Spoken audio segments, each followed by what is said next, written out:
tryna get used to this ice like Gretzky. On guard, I told my jeweler to protect me. Gotta get it by any means, if I'm wrong, correct me.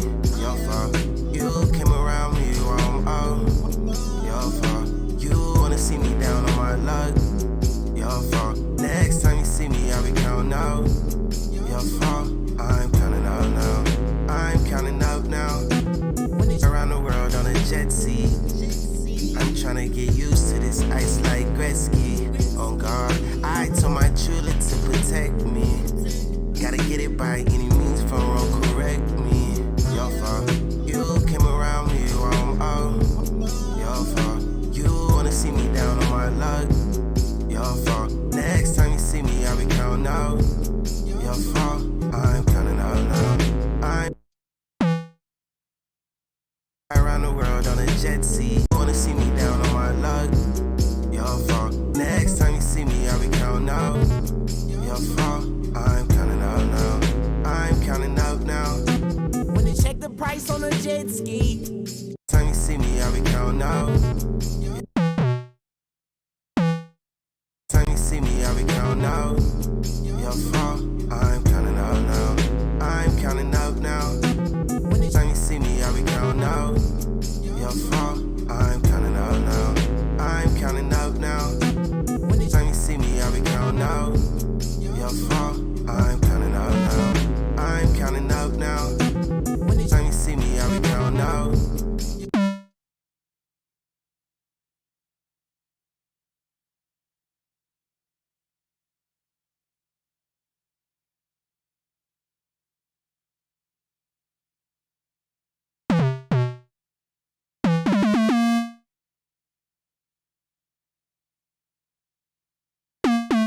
Time you see me, I'll be counting out.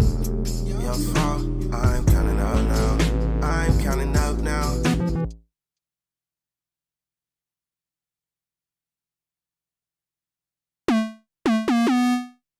Time you see me, I'll be counting out. Your fault, I'm counting out. Time you see me, I'll be counting out. Your fault, I'm counting. Time you see me, I'll be counting out. Your fault, time you see me, I'll be counting out. Your fault, time you see me, I'll be counting out. Your fault, time you see me, I'll be counting out. Your fault, I'm counting out. Time you see me, I'll be counting out. Time you see me, I'll be counting out. Your fault, time you see me, I'll be counting out. Your fault, I'm counting out now. Time you see me, I'll be counting out. Your fault, time you see me, I'll be counting out. Your time you see me, I'll be counting out.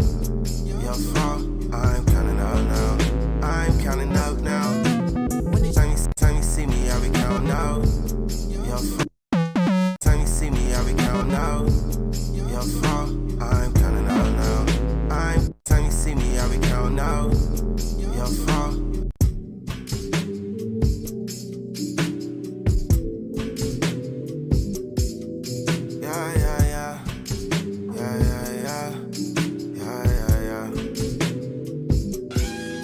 Tryna fly around the world on a jet ski. I'm tryna get used to this ice like Gretzky. On guard, I told my jeweler to protect me. Gotta get it by any means, if I'm wrong, correct me. Your fault, you came around me wrong, oh. Your fault, you wanna see me down on my luck. Your fault, next time you see me, I'll be counting out. Your fault, I'm counting out now. I'm counting out now. I'm tryna fly around the world in a jet ski. Got your old lady tryna handcuff and arrest me. I just left Guatemala with a lot of dollars in my bestie. I'm talking all gas, no brakes, I don't need resi. TV wonder with the keys, nigga please, I don't see no one next to me. I don't play like Cairo or Kyrie, send a nigga rest in peace. I done with the whole recipe. Know they gotta clean up the mess when I step in. Never gave a fuck about your team, never held breath in. Who is you testing? Got the drop on the lake, me and mine crept in. Gotta get everything in this bitch, won't nothing left in. Had to let it set in. Why nigga jetting? I'm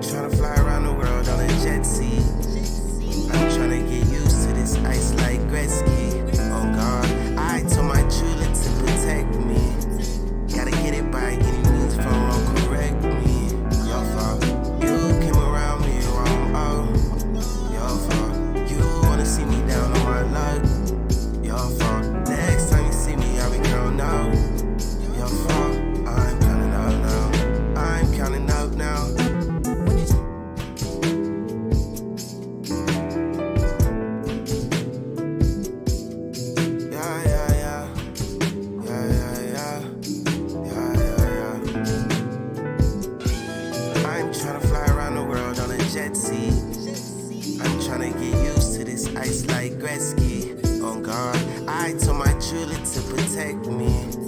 Gotta get it by any means, if I'm wrong, correct me.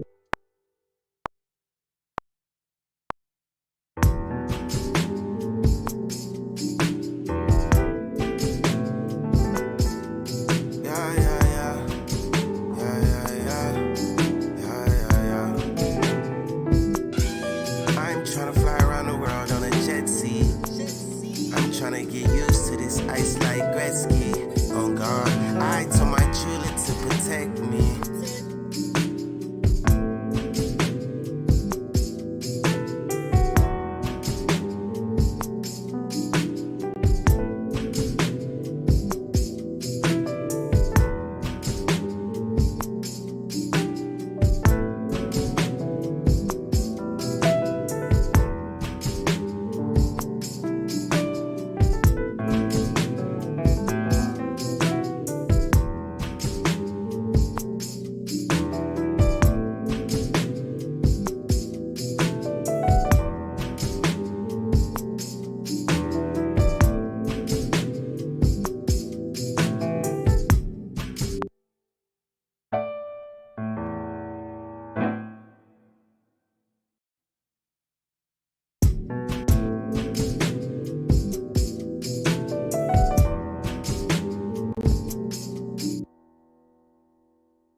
My God, what's good, brother? What's good?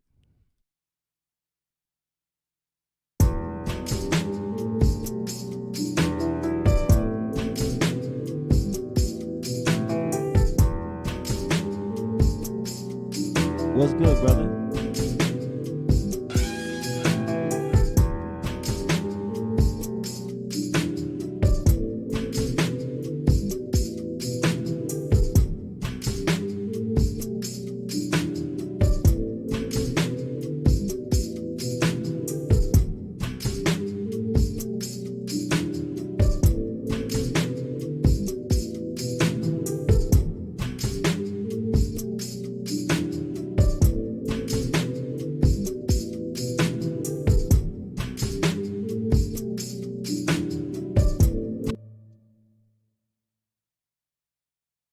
That's what's up, yo.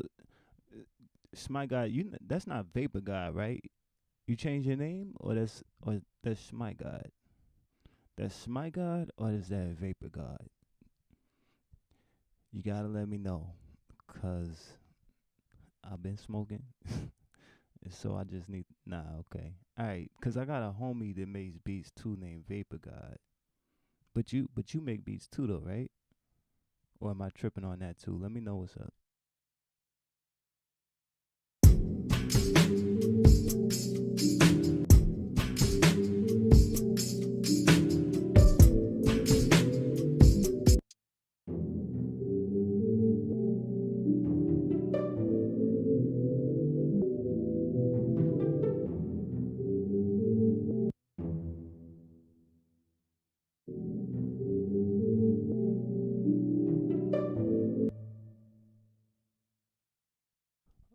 That's crazy.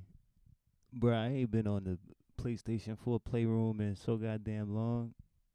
What's your name on PlayStation? This the same thing?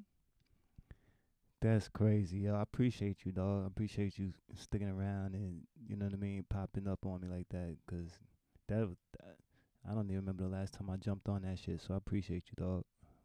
Real talk.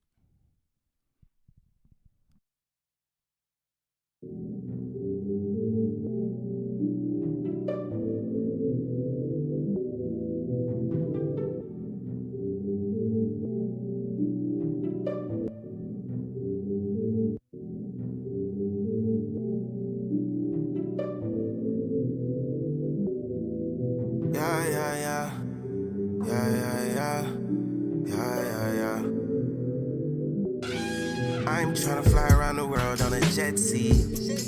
I'm tryna get used to this ice like Gretzky. On guard, I told my jeweler to protect me. Gotta get it by any means, if I'm wrong,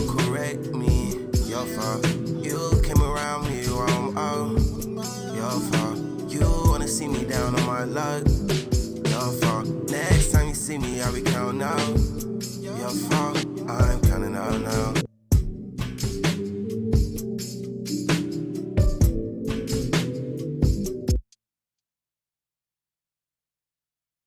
Nah, man, I need to. I think what it was is that. Well, first of all, the I don't think you can stream on the Playroom on PS5. And when I got the PS, bro, my PlayStation 4 been just kind of sitting there. I need to turn it on and jump on there, but from what I remember, it just wasn't. That shit just wasn't the best environment for what I do. You know what I mean? Like that shit was just, you know what I mean? People get you out of your element real quick on there and just kind of spoil the mood. And so I haven't really been on there, to be honest with you. I've been on here. Yeah, this is the main place I stream now, to be honest with you. I used to do a little streaming on Instagram, but I don't really even mess with that. But yeah, man, it's been a minute since I've been on PlayStation 4 Playroom. So if you coming from there, bro, I appreciate you, 'cause that means you've been rocking with me for a minute. So that means a lot. You know what? I need to turn my PlayStation 4 on to just see just see what the vibe is like over there. 'Cause it's been a little minute.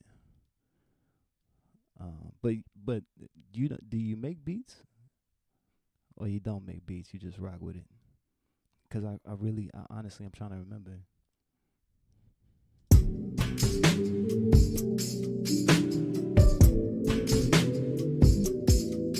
Yeah, yeah, yeah. Yeah, yeah, yeah. Yeah, yeah, yeah. I'm tryna fly around the world on a jet ski. I'm tryna get used to this ice like Gretzky. On guard, I told my jeweler to protect me. Gotta get it by any means, if I'm wrong, correct me. Your fault. Oh, that's what's up. That's definitely what's up. It's better to I feel like it's better to try than to not try. What sound is that? That's that one.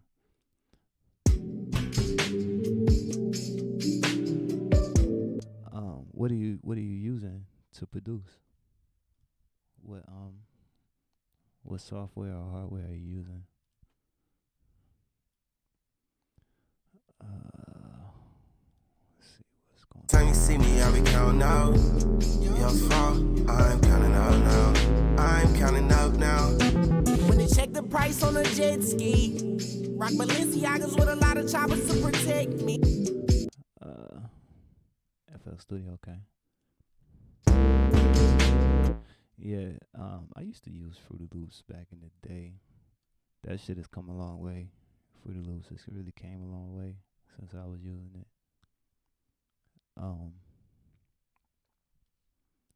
But I know some cats that make some really dope shit in Fruity Loops.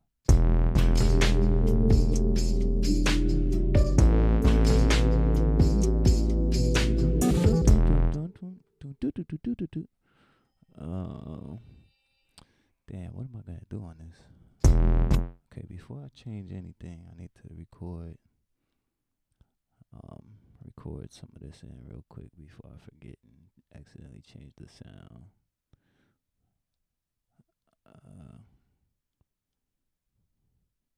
What kind of beats you making? Or I guess the better question would be, where do you find yourself struggling? Or what do you feel like you could improve on?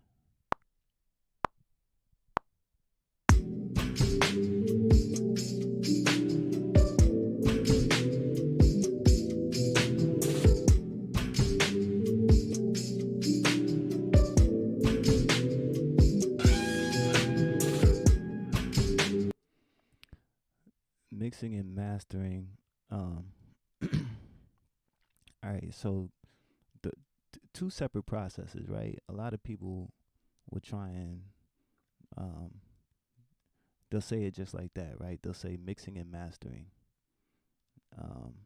And although they're like part of the same process, in a sense, they're not, right? Like mixing is basically when you're, a lot of people come grab these faders and move the faders up or down or pan things left or right, and that's essentially what you want to do, right? You want to mixing is the idea of carving out space so that everything can exist together harmoniously, right? Like, for example, like when I mix this, I'm already kind of taking notes in my mind that, okay, if I stick with this bass, I gotta pretty much mix around the bass anytime the bass is in here because the bass is so obnoxious, right?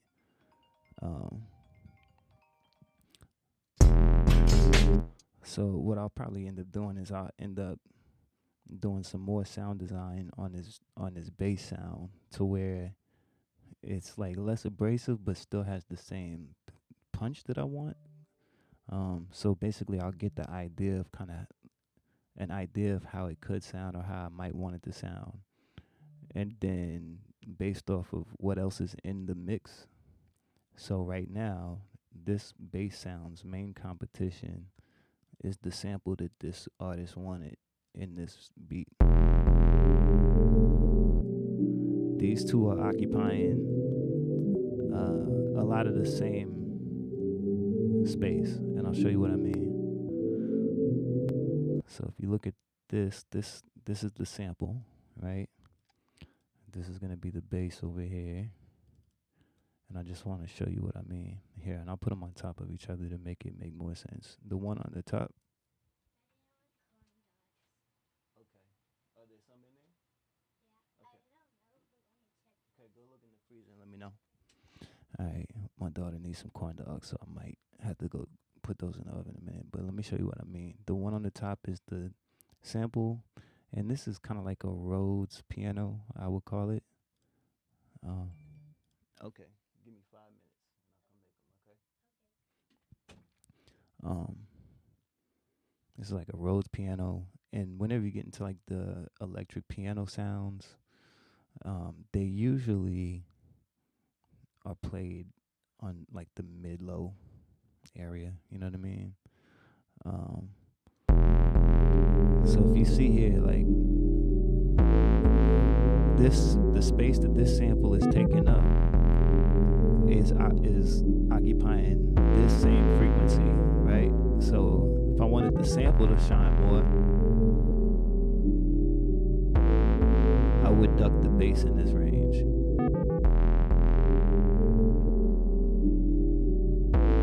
If I want the samples low end to shine through, I would duck the top end of the bass. Right? Now this is an exaggerate. This is like you might do this, but you would hardly ever do it like this, right? It would be more subtle.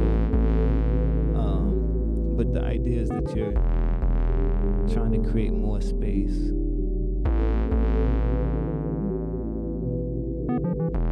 so that everything can live together, right?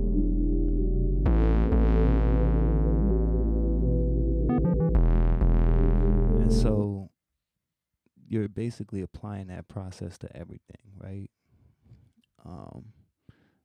And by doing that, you're making the timbre of the sound that you're wanting to get out of it come through more clearly on the other end. So mixing is the idea of, like I said, either turning things down, moving them to the left, moving them to the right, cutting out certain frequencies or boosting certain frequencies to get everything, to get the best out of every sound, and then to get every sound to kind of sit together. Mastering is after that part is done, so after the mixing is done, the mastering part of it is basically saying, because usually by the time the mix is done, the levels are low. Like if you look at this, and this bass is super loud, so if I take the bass out, like if you look at my meters, let's pull up a quick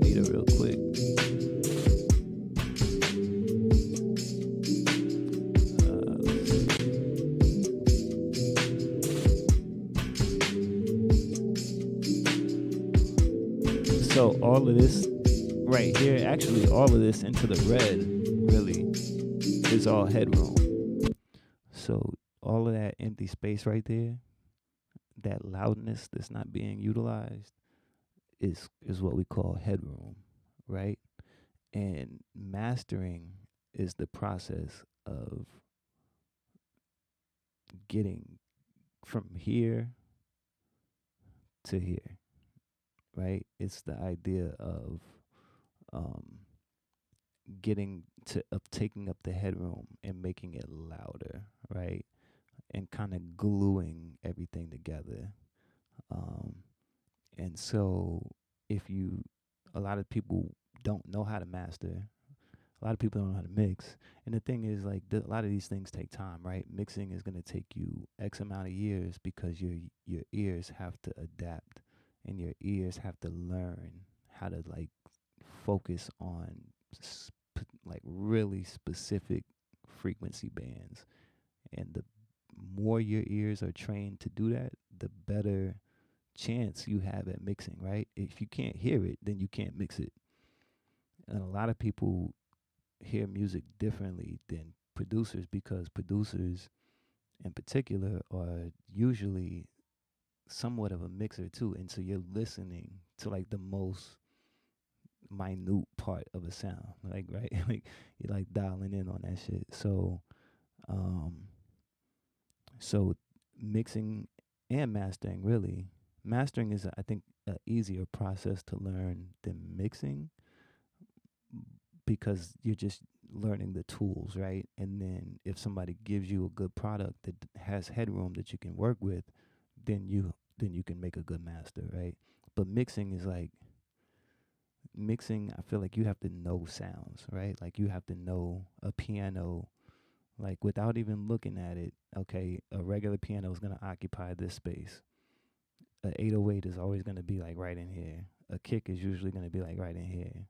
You know, and just kind of knowing these things going in is already going to make you a better mixer because you're not going to use 5 sounds that occupy the 200 to 500 space. You're not going to use 3 different sounds that occupy 20K to 5K. You're going to use one sound. Or if you use 2, then you're going to carve out space to let them both exist in the same space, or you're going to arrange it in a way to where they don't overlap each other.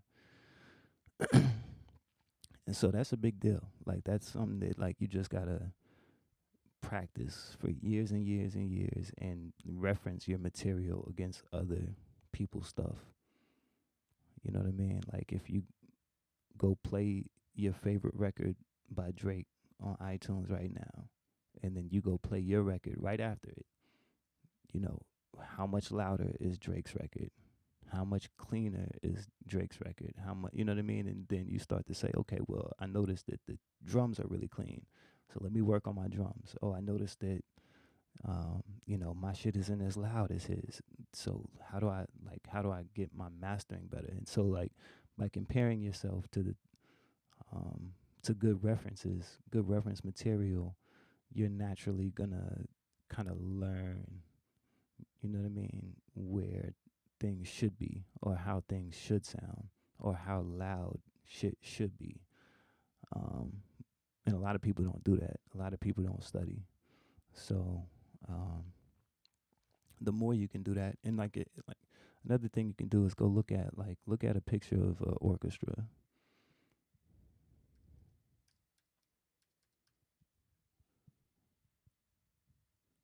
And then let's just type in orchestra seating chart. Boom. You come pull up something like this, and this is gonna kind of help you understand. You know what I mean? Like, okay, if I got 2 violins in the front, then the flutes and cellos can't all be in the front too. They got to be a little bit back and a little bit to the left, or everything can't be right here in the center where the listener is, because then the listener might as well be on stage, right? So you're basically trying to map this out with your sounds in a way that, with good decision making and knowledge, you can fit your arrangement together, right? Looking at a lot of these charts and like even the pictures of how these things are arranged, you can see like, okay, this is a mix.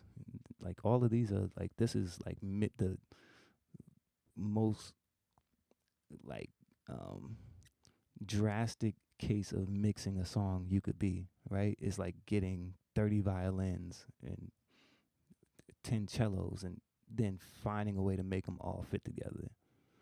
And so if you study this shit, then when your beat only has 10 sounds, then it's real easy to understand like how I can fit these 10 sounds together, because I see how this nigga did 50, right? So that's a big part of it.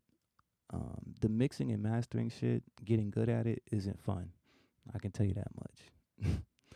That's like the least fun you'll have making beats, unless you just really like mixing, in which most cases those people don't usually make beats, they just mix.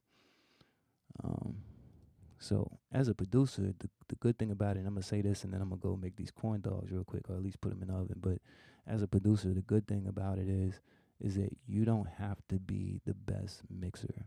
You don't have to be the best master.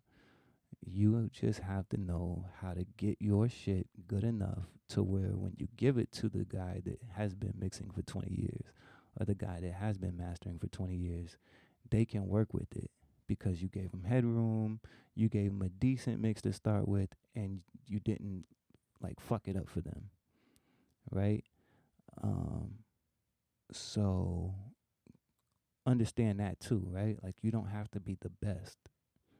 You just have to maybe be better than the person you're competing against for that opportunity, right? So like if you're sending beats to Drake, then your beats better be mixed and mastered at least as close or as good as the shit that 40 is sending him, right?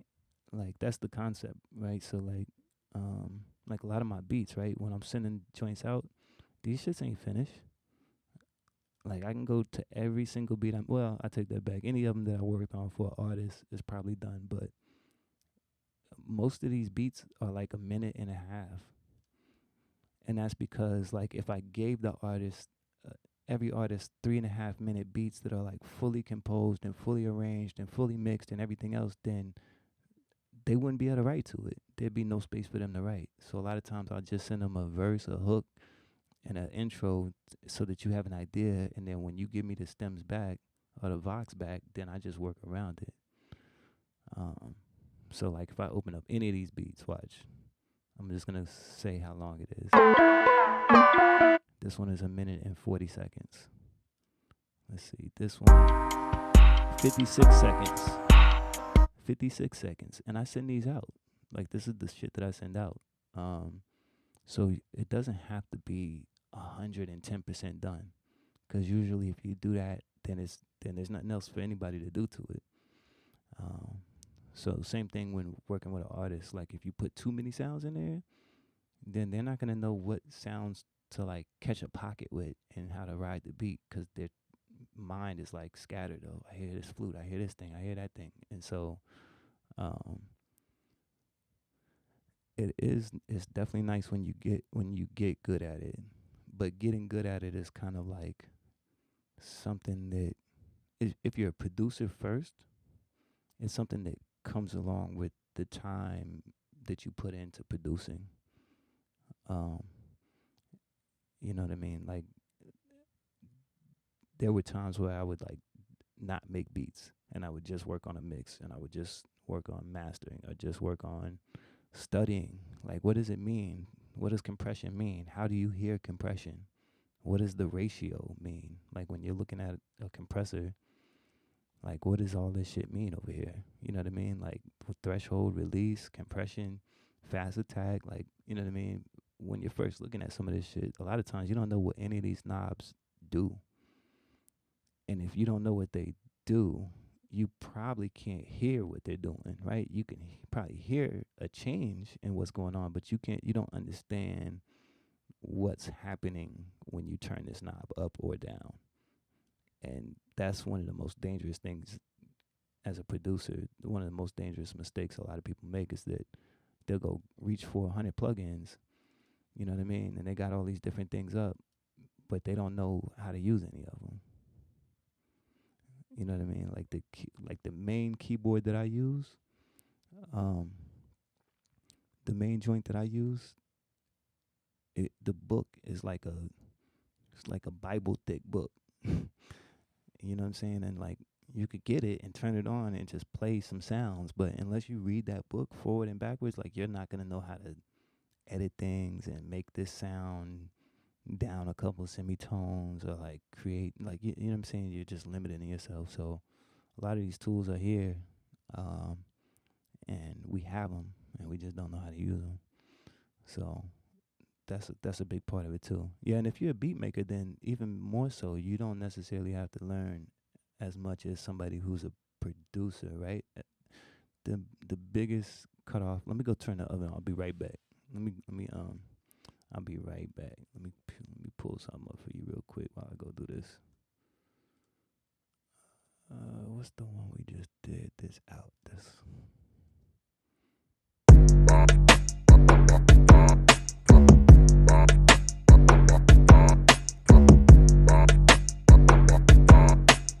I'm not saying shit. You want me to say something nice? No. Yeah. Every time you see me, I be lit up.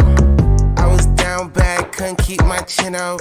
I'm out of town, man. All this room in my Sprinter. Please no pictures. Y'all gon' ruin my dinner. Shimmy, shimmy. R.I.P. my any minis, Penny, you gon' need all 10 against me, ho. Really, really tryna explain this silly, Winnies, win by one or win by many, ho. Soho House, my feet up, yeah, it's home here. How the fuck you from here and ain't known here? How the fuck I did it all on my own here? You out of luck, I'll let you know when I.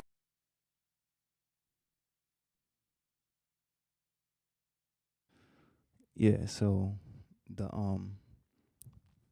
like I was saying, the biggest difference between a beat maker and a producer is a beat maker, you don't necessarily like once you make the beat, your job is done. Right? Like whether somebody gets on it or not, your job for the most part is pretty much done.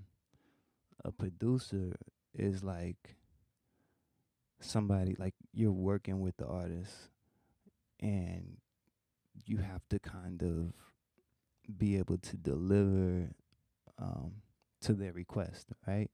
Like this artist wants me to build around this loop. And so if I don't do that, like he's probably just gonna go to somebody else. Now this guy probably wouldn't because that's my homie, but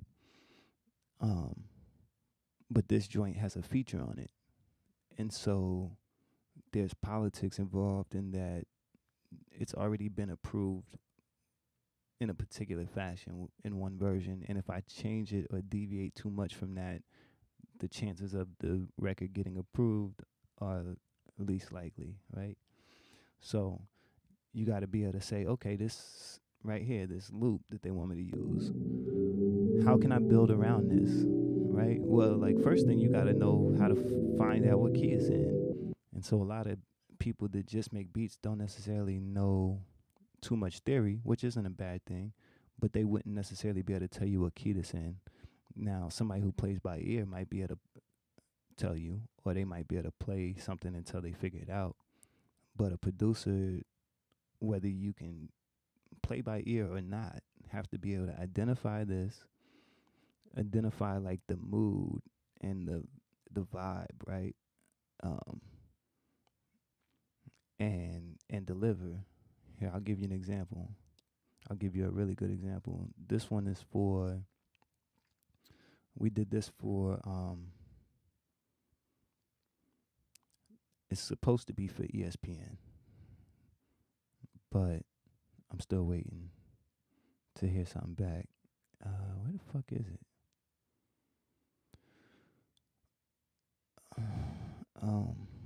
This right here. So this one, the artist sent me a record that was like that was the original concept, was that this was for sync, this was like for commercials, this was for ESPN, you know what I mean? And so it had to have that vibe, right? And if it didn't, then we shooting ourselves in the foot. Hey, yo, hey, yo. Touchdown. Hey. So already off the bat, I use the progression that I know is real epic, right? Like this right here. That right there, just knowing how to put those three chords together, because that's really the only three chords. I think there might be one more that I use, but this right here is so powerful. It's a powerful movement, right? And I know that because I've used it a million times before, and I know that, okay, if I need to make something epic, I'm gonna use this 1, 3, 6, and I can play that in any key, right? Like if I wanted to play that in the key of A, right? Let's see. It would actually be and just knowing how, let's see, is that right?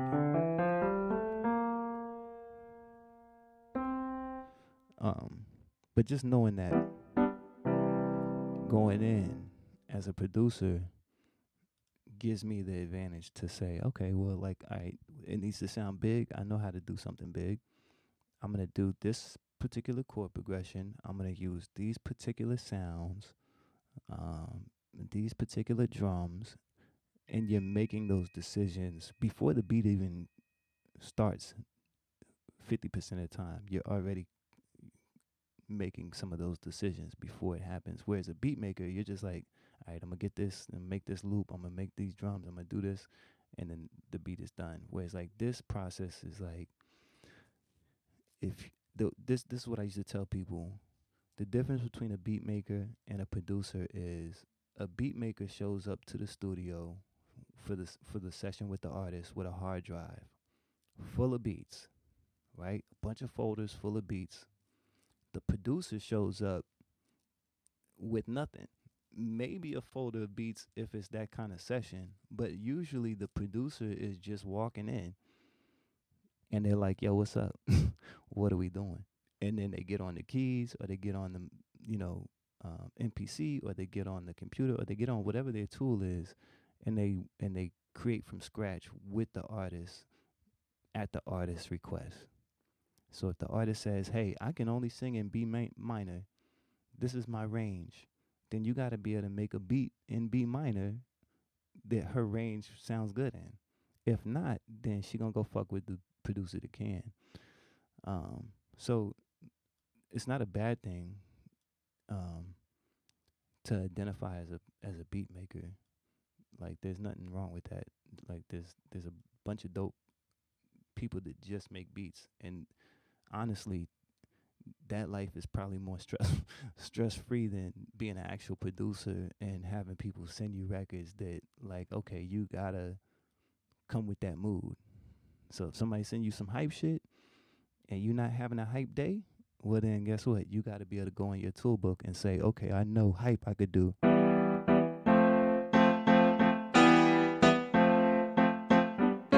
You know what I mean? Or okay, this person wants something smooth and not hype. Okay, well if you in a hype mood, then you gotta still be able to say, okay, well I'm gonna hit you with.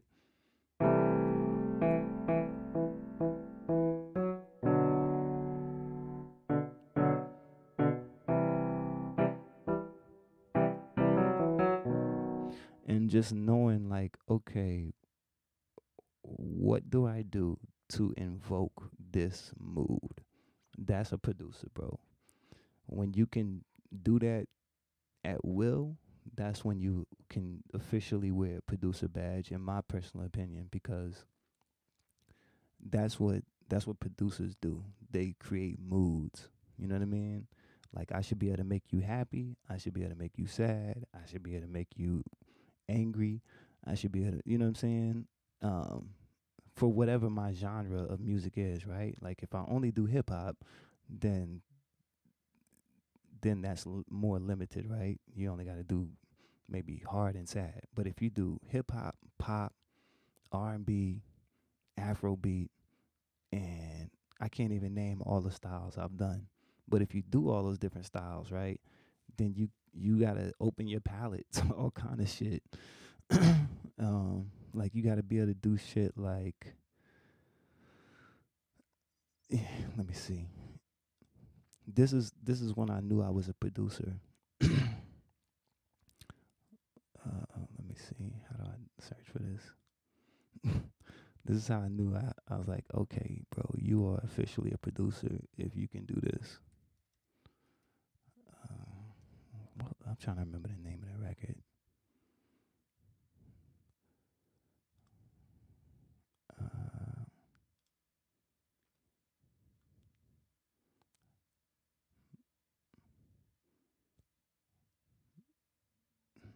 What was the name of this song? This right here.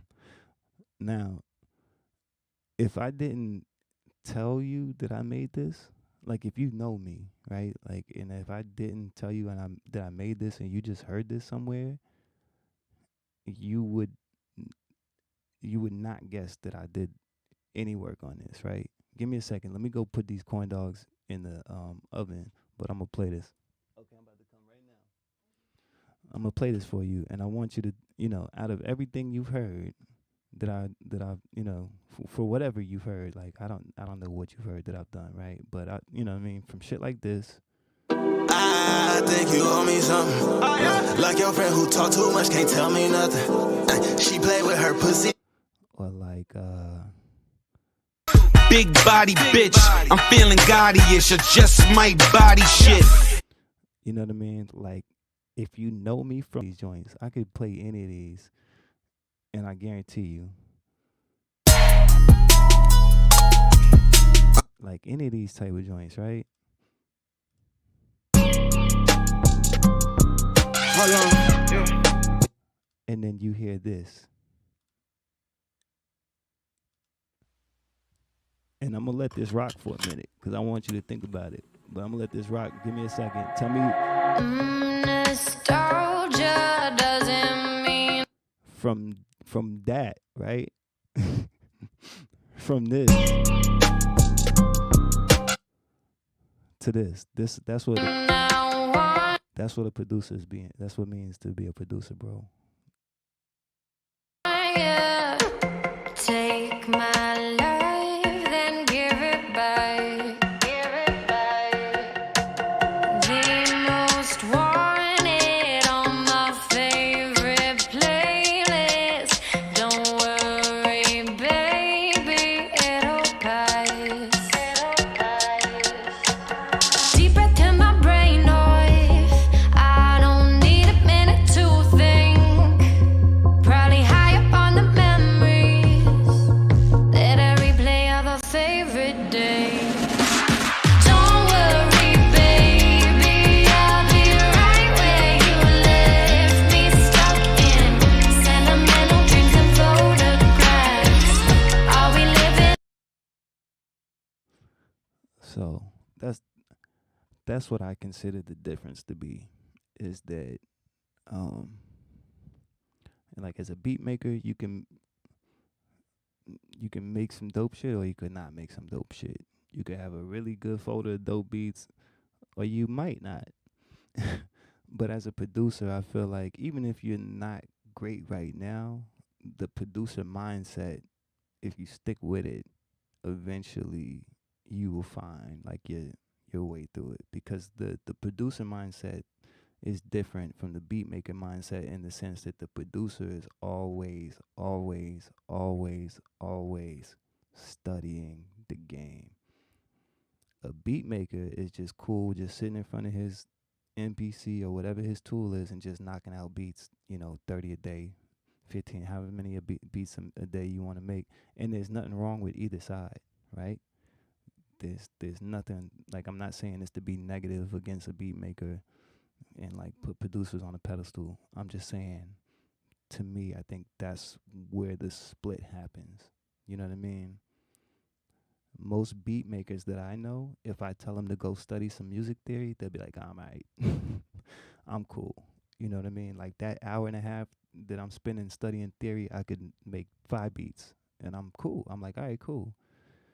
You know what I mean? A lot of beat makers run circles around me when it comes to actually making beats, right?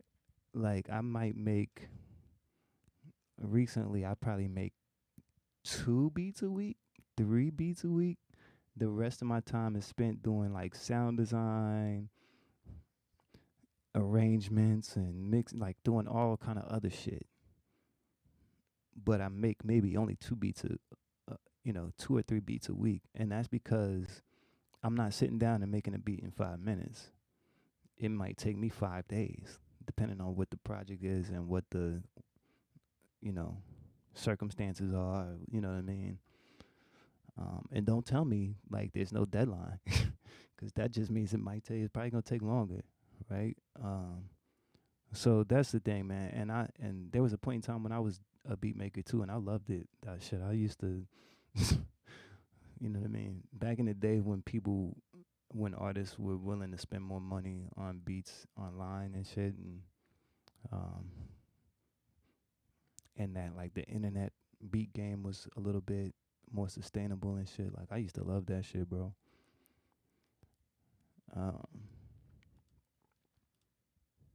But either way, the whole the whole idea is that you just get in there and you make some music.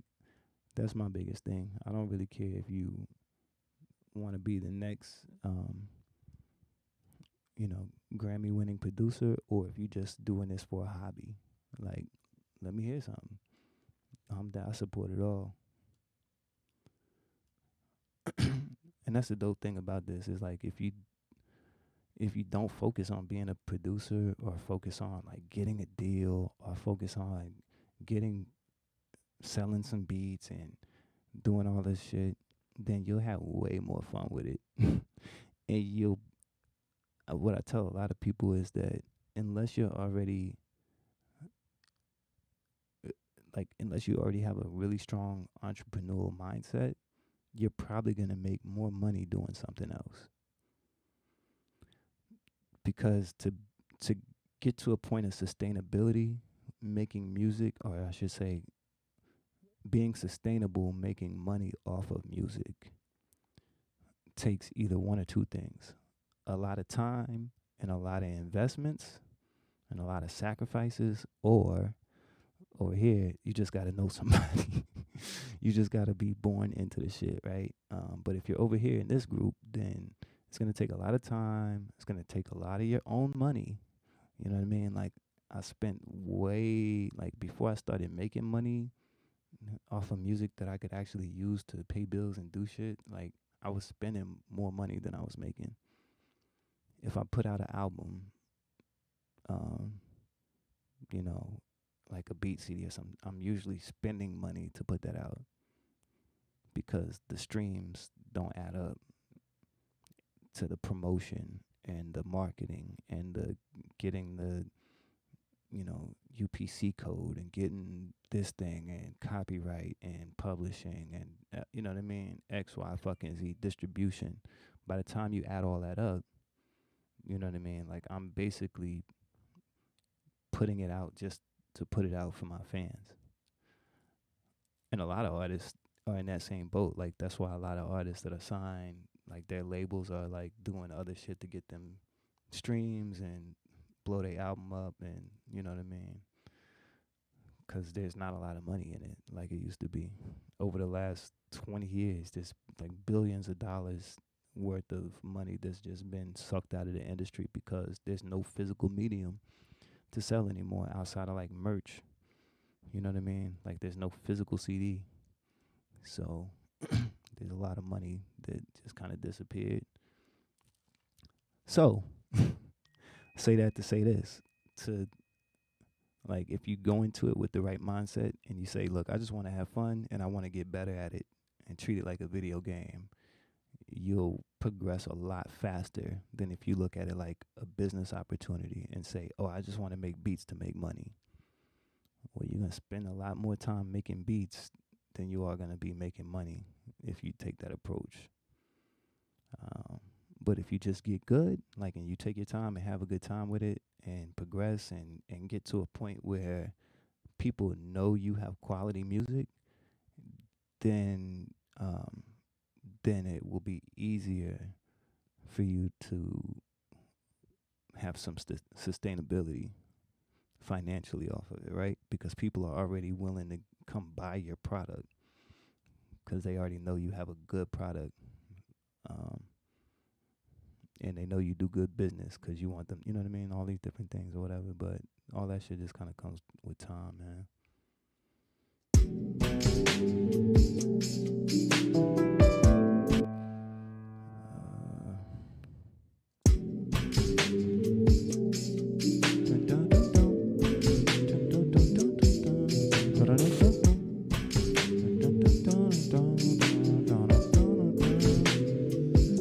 So I'm feeling like this is probably gonna need some synth work, and I'm just trying to figure out what I want to use for that. Prophet maybe. I feel like it needs like a little. This has gotta. It's gotta breathe a little bit.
Your team never ill breathing. Who's you testing? Got the drop on the lake, me and mine crept in. Gotta get everything in this bitch, won't not left in. Had to let it set in. Why I need jetting? I'm tryna fly around the world on a jet ski. I'm tryna get used to this ice like Gretzky. Oh God, I told my jeweler to protect me. Gotta get it by any means, if I'm wrong, correct me. Yo.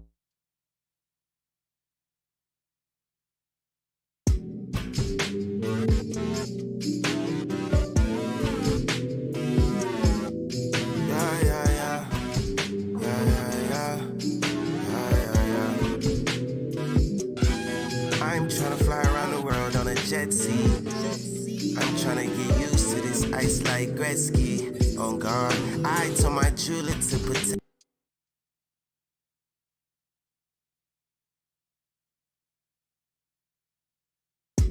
Around the world on a jet ski. I'm tryna get used to this ice like.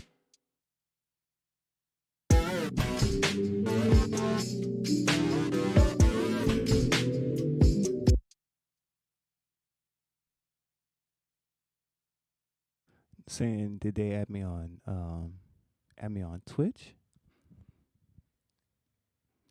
MPN? I don't think so.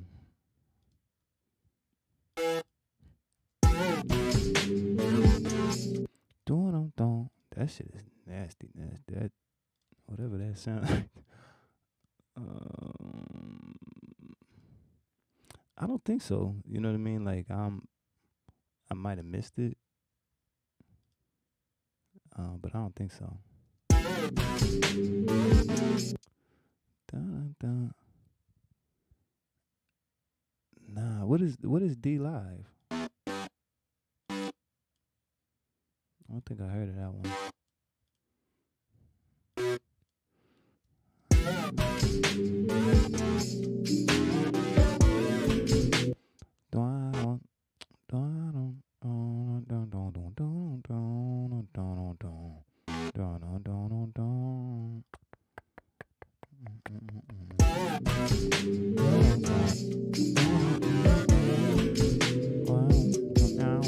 Yeah, yeah, yeah. So I need to add this pitch bend.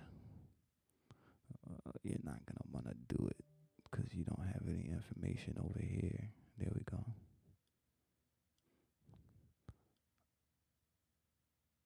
Oh, word, shit. I need to see what's up then, bro. I just now figured out the Twitch shit. I had to have somebody get me right with the and I don't even use like all this. I need to remember to be doing this. Like I got the whole thing. When I leave, I can say I'm gonna be right back and click this, and I'll just forget, man. I just now okay, evil D or devil. Wait, yeah, I'm gonna I need to get with it. Let's see. I think it's right there. Dun dun dun dun dun dun dun dun.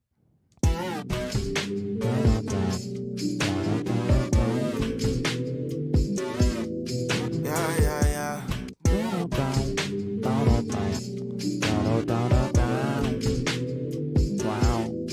Yeah, yeah, yeah. Yeah, I think I wanted to. I think actually, this is what we're gonna do. I'm gonna make it. Alright. So we got what we call a motif going here. Dun dun dun dun dun dun dun dun. Alright, this is what I want to do.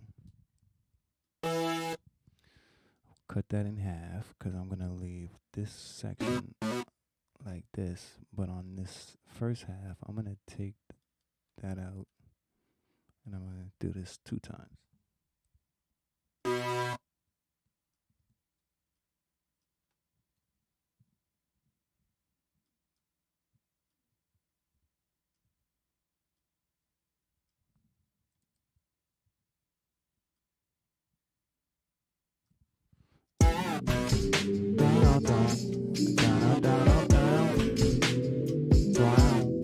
Yeah, yeah, yeah.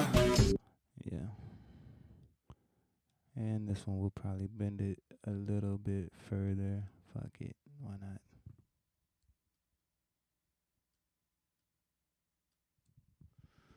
Make it really go wow. Yeah,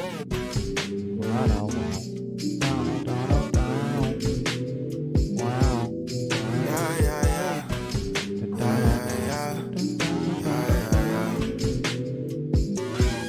I'm tryna fly around the world on a jet ski.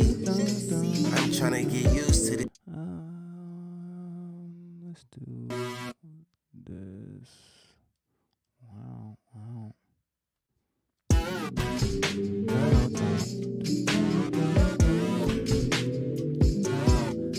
Yeah, yeah, yeah. Yeah, yeah, yeah.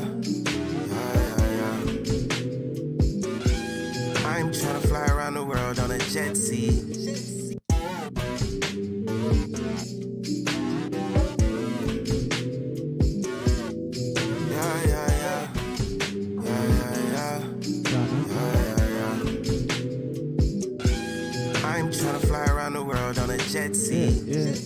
I'm tryna get used to this ice like Gretzky. On guard, I told my jeweler to protect me.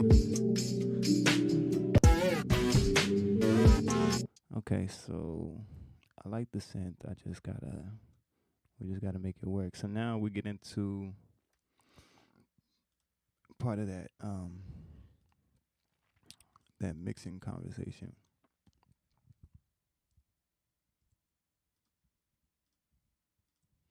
Because right now, that shit is a little too obnoxious. So we need to dial it back. So the first thing I'm going to go to is the source, right? So this is where everything is coming from.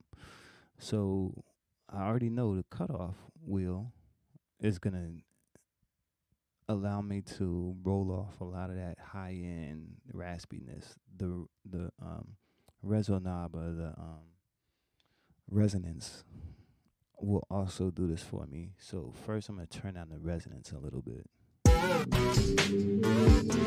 See how it gets a little bit darker and more growly, but it still got that like that saw cutting top end. So I'm going to roll the cutoff down a little bit.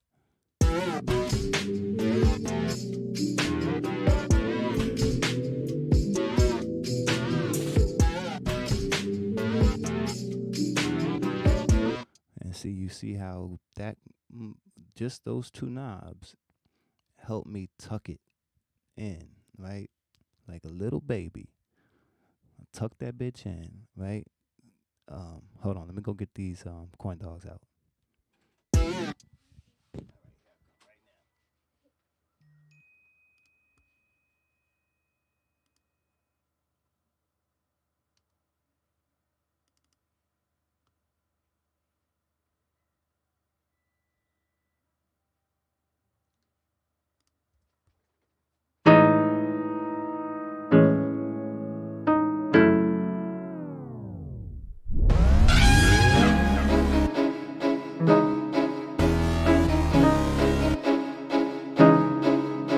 I was hoping I can come and see ya. What it's in for, it's like dope and I've been fiending to meet ya. This ain't a minute show, I got more shit that I can teach ya. No emotions, per propulsion, I'm about to lean ya. You was sound asleep, now you wide awake.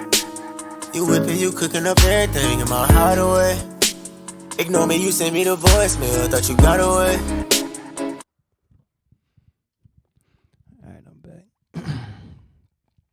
Said, do I still have the Yamaha? Yeah, I do. Actually, this shit is sitting right in front of me. I got the Yamaha Motif rack mount, and that was one of the first like pro audio pieces of gear I got, and I paid I think I paid like $1,100. Nah, this is a rack mount. So this is actually, it doesn't have any keys. It's just the sounds, right? It's like the brain of it. And you control it with like an external keyboard or MIDI controller. But it's the same motif that you would buy in keyboard form. It's just a rack mount. Let's see, Motif rack.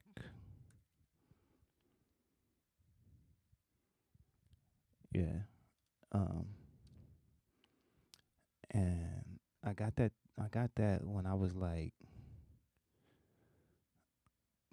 man, I don't even remember it. I think I was like 18. I had to be like 17 or 18 because it was like right when I first started making money off of selling my beats. And before that, I had a Casio. Let me show you what I used to use. Casio 290. Yep, I think that was what I had. Nah, that's not it. Casio keyboard.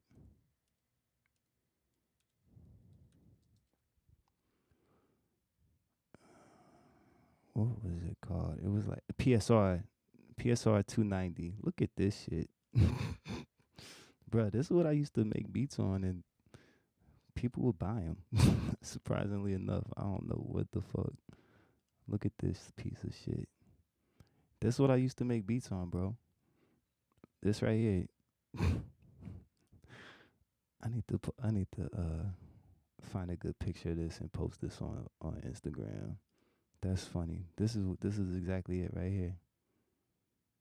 That's what I used to fucking use, bro. And I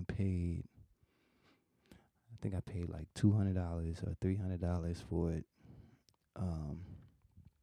And what I would do is, I think I was using Fruity Loops at the time, actually. I was using Fruity Loops, and I was coming off of my sampling. Like, I used to sample real heavy. And the problem with sampling is every record label I would go to, even if an artist wanted the beat, usually there was an issue when it came to clearing the sample. It was either they couldn't clear it, or it was going to cost so much to clear it that I wouldn't get paid. There was also an instance where, and some people might think I'm making this up, but there was an instance where, was it Def Jam or Sony? I think it was Sony. Me and my manager went up to Sony. I want to say it was Sony, and did like a producer roundtable where you go and sit and play your beats for a bunch of A&Rs. And then like a month later, one of my homeboys from the neighborhood calls me, and he's like, "Yo, bro, I can't believe you didn't tell nobody." And I was like, "Tell nobody what?" He's like, "Yo, you produced that. He's like, you produced the LL Cool J J-Lo record." I was like, "What the fuck are you talking about?" He's like, "Yo, I just heard it on fucking Hot 97. I'm like, "Well, what the fuck are you talking about?" It's like, "Yo, it's your beat, and it's J-Lo and LL Cool J." And so I'm bugging, and this is back when you couldn't just go on your phone and pull up a song, right? Like, you had to wait till you heard it on the radio, or you had to have the CD, or, you know what I mean? Like, somebody had to, like, you couldn't just go on Apple Music and pull it up. So it took me like I want to say like the rest of the day, I was like calling my manager, trying to figure out what the fuck my homeboy was talking about. Then more and more, like, because when you're a producer, like, you got people in your circle that know your work and whatever, or know what you're working on. So a couple other people hit me. I'm like, what the fuck are these niggas talking about? Turns out, one of the beats I had went up to, I want to say it was Sony at the time. One of the beats I took up there had a sample on it, and it was that "All My Love" and dun dun dun, and we took it up there and didn't hear nothing back from this A&R. And then the song comes out, and then I hear it, and basically what they did was they found the same sample, which it wasn't really an obscure sample at all, but they found the same sample, chopped it exactly the way I chopped it, and then had one of their in-house producers, like somebody who was signed to Sony, go in and redo the drums and make the drums a little bit different. And so basically what happened is, me and my manager go up there one day. We're like, "Yo, okay, well, who do we need to talk to?" You know what I'm saying? This might have to go to arbitration, da-da-da-da.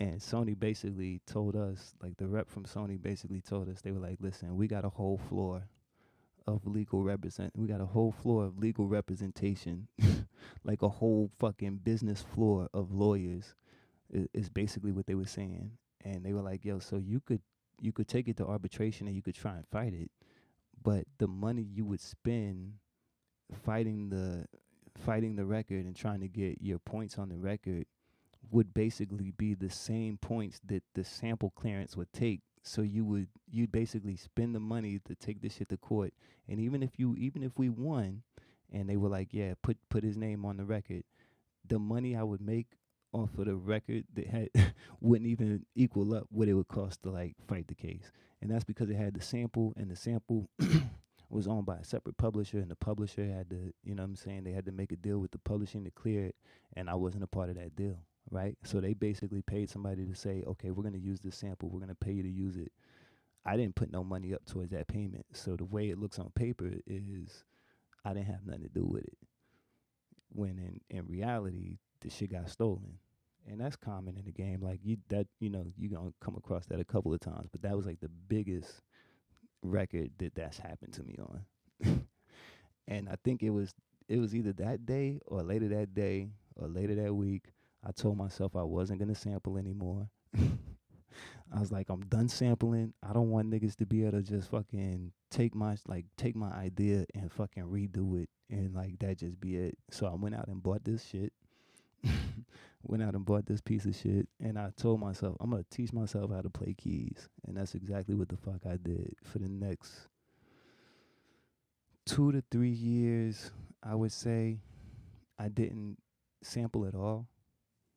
Right, I learned how to play keys good enough. Right, I got good enough to where I could play them, and then I made enough beats without samples with this piece of shit and Fruity Loops and a couple other tools to buy the motif. And then once I bought the motif, once I got here, my sound quality improved so much that the price of the beats went up, right? Because I had invested like $1,100. That was the biggest purchase I had made in music, and I was still in high school. You know what I mean? And so when I did this, the price automatically went up, and shit just kind of kept going up from there. And then I think I got the Phantom maybe in 2000, maybe 2009, 2010. I don't even remember when I got a Phantom, but the Phantom is the actual keyboard, and I got it fully expanded with the ERX cards. But other than that, man, like you know what I mean? Like, these are great. Yamaha Motif or Roland Phantom, all of this shit is cool. If you can afford it and if you know what to do with it. A lot of people will go out and buy one of these because somebody else has it, and then they'll just sit there and collect dust for 3 months, and then they sell it, right, for way less than what they bought it for. And it's because, you know, this is like, it's easy to turn it on and press these 2 buttons to go through the sounds, but everything else that's built into here, like, if you don't know what it is, it's pointless. It's no different than having you one of these right here. You might as well have this. This will sound better, but at that point, it's just a better sounding one of these. You know what I mean? I don't know. Something to think about, right? Something to think about.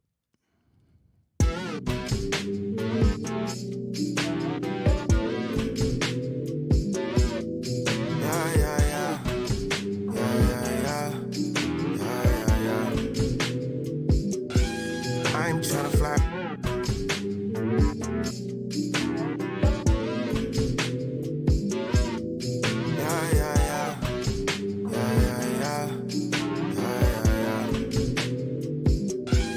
I'm tryna fly.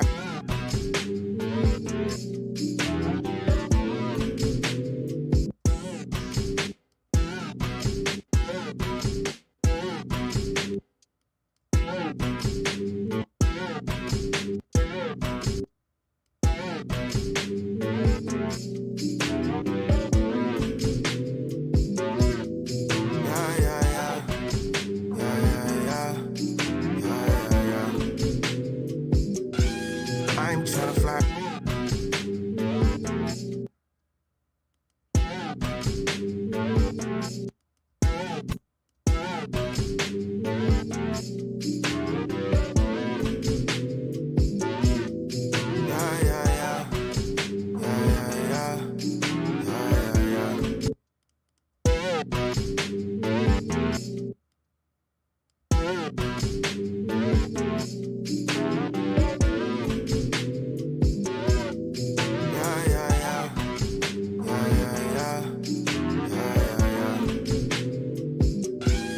I'm tryna fly.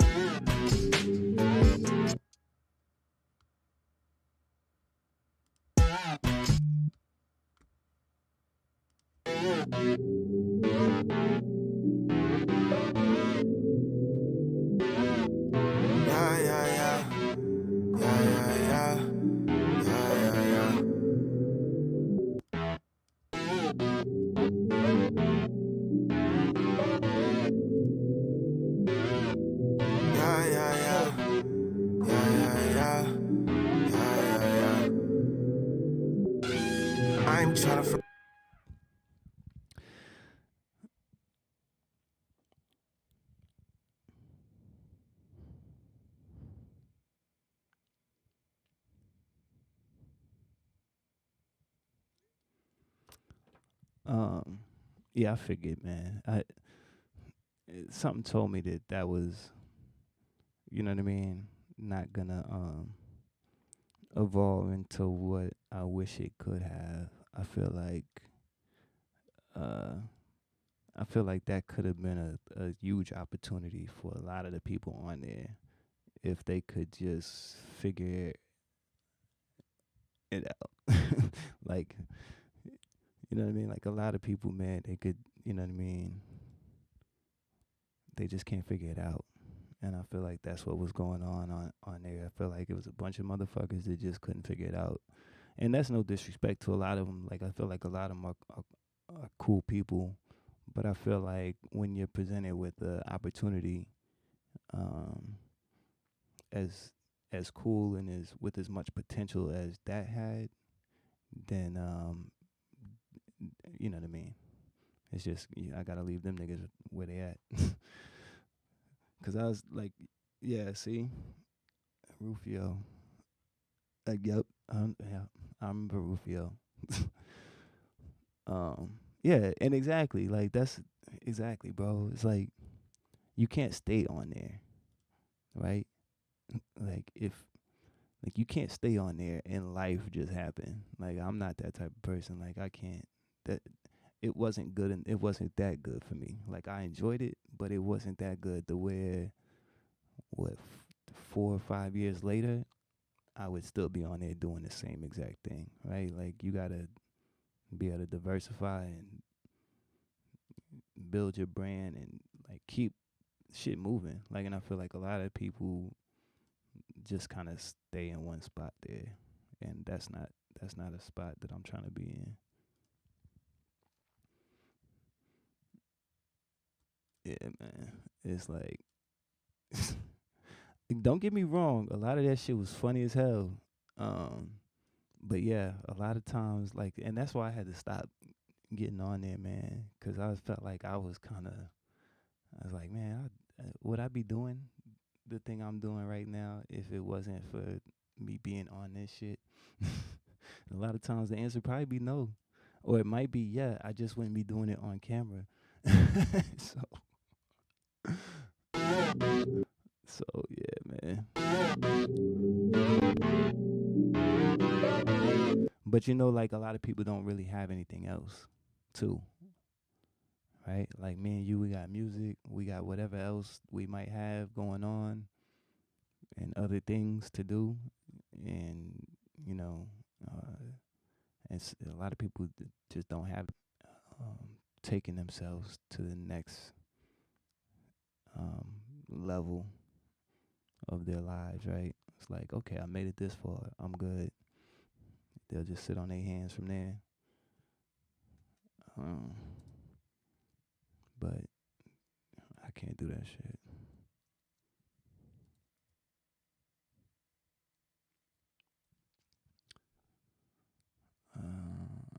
What is this record called? Jet Seat. Yeah, I need to go eat and then come back to this. That's okay. So before I get off here, let me leave you with this other good mixing, mastering tip. That's a fact, bro. They definitely do. Cause I think that was one of the reasons why I got off of there. Cause people who was, people were fucking like making my name.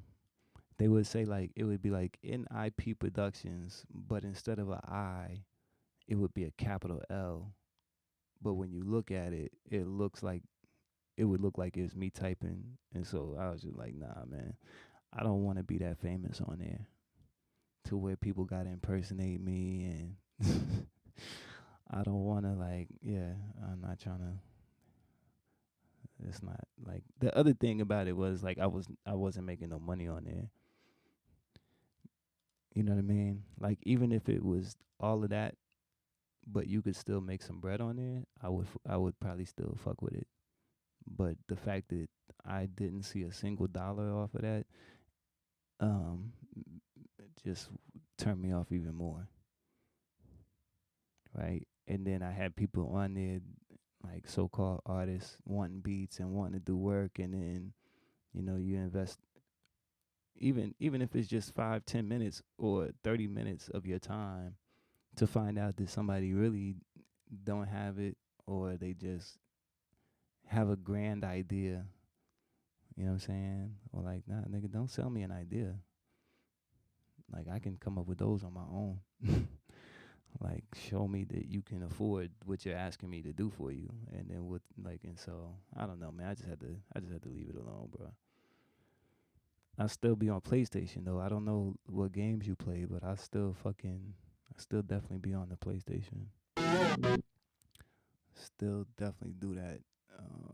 I need to figure out. I'm just gonna like kind of get some basic building blocks on this real quick.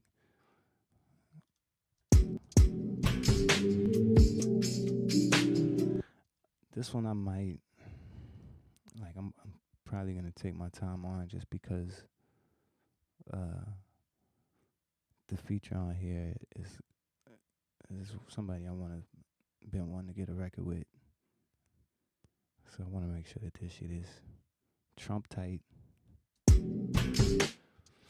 And this is one that's gonna take some time because you gotta really think about it, marinate this shit right. But yeah, I'm gonna jump off of here, man. I'm gonna go get something to eat, and then I'll probably get back in here a little bit later and see what I can get done. But I appreciate you stopping through.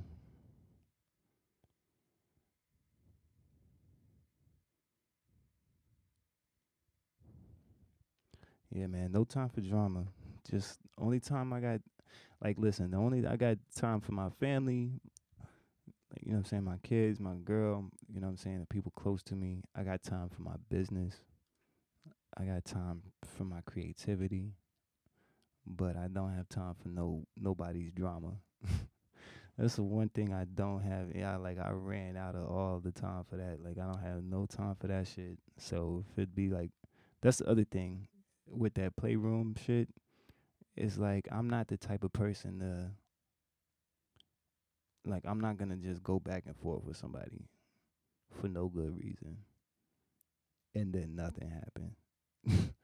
Like, if you get me to that point where I gotta get angry and, you know what I'm saying, we gotta go back and forth and all that, like, something gotta happen. It can't be just we both turn our PlayStation off. That can't be the end result. Like, if I let you get me worked up and then I just gotta turn my shit off and be mad at my house by myself and can't do nothing about it, nah, that ain't,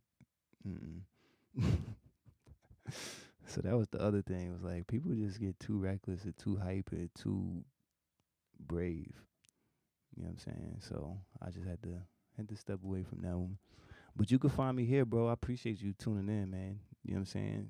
It's just been me and you the last couple of streams, I think. So I appreciate you stopping through. But yeah, man, I'm about to hop off of here. You be blessed. Have a good one. Make some music. Let me hear something. You know what I'm saying? Next time you pull up, have a beat that I can listen to, man, and I'll let you know. You know what I'm saying? What I feel about it, and if there's anything that I can, any type of advice I can give you to try and help you out. And, you know what I'm saying? Become a better producer or beat maker. Then let me know. But yeah, man, I'm gonna holler at you. I appreciate you.